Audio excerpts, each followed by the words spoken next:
Hello gorgeous ladies, welcome to the JCSS. আজকে আমি তোমাদের সঙ্গে শেয়ার করব হাইড্রা ফেশিয়াল সম্পর্কে। আমার আজকে একটা ক্লায়েন্ট ছিল বেলঘুরিয়াতে, তার হাইড্রা ফেশিয়াল ছিল। তো তোমরা অনেকেই আমাকে জিজ্ঞাসা করো যে হাইড্রা ফেশিয়াল থেকে বেসিক্যালি কি বেনিফিট পাওয়া যায়। তো তোমাদেরকে প্রথমেই বলবো, হাইড্রা মানে হাইড্রেট, ঠিক আছে? তো স্কিনটাকে খুব ভালোভাবে হাইড্রেট করে হাইড্রা ফেশিয়াল। এটা ছাড়াও স্কিনকে ডিপ ক্লিন করে।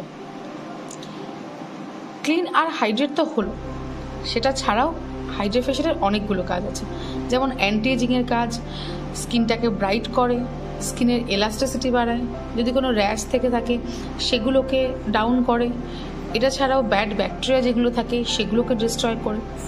তো এটার অনেক রকম কাজ আছে, আমি তোমাদের সঙ্গে শেয়ার করছি। দেখো, এই যে জলটা দেখা যাচ্ছে, এটাতে একটা ক্লিয়ার জল রয়েছে আর একটা ব্রাউন। তো ক্লিয়ার জলটাই মেশিনের মাধ্যমে, সাকশনের মাধ্যমে স্কিনের ভেতরে যে ডাস্ট আর ডার্টটা থাকে সেটাকে একদম টেনে বের করে দেয়। তো কতটা ক্লিন হয়েছে তোমরা দেখেই বুঝতে পারছো। ক্লায়েন্টের স্কিনটা দেখো কতটা হাইড্রেট, কতটা শাইনি লাগছে। আমি তোমাদের সঙ্গে বিফোর আর আফটারের ছবিটাও শেয়ার করলাম। কেমন লাগলো কাজটা জানিও। Thank you so much.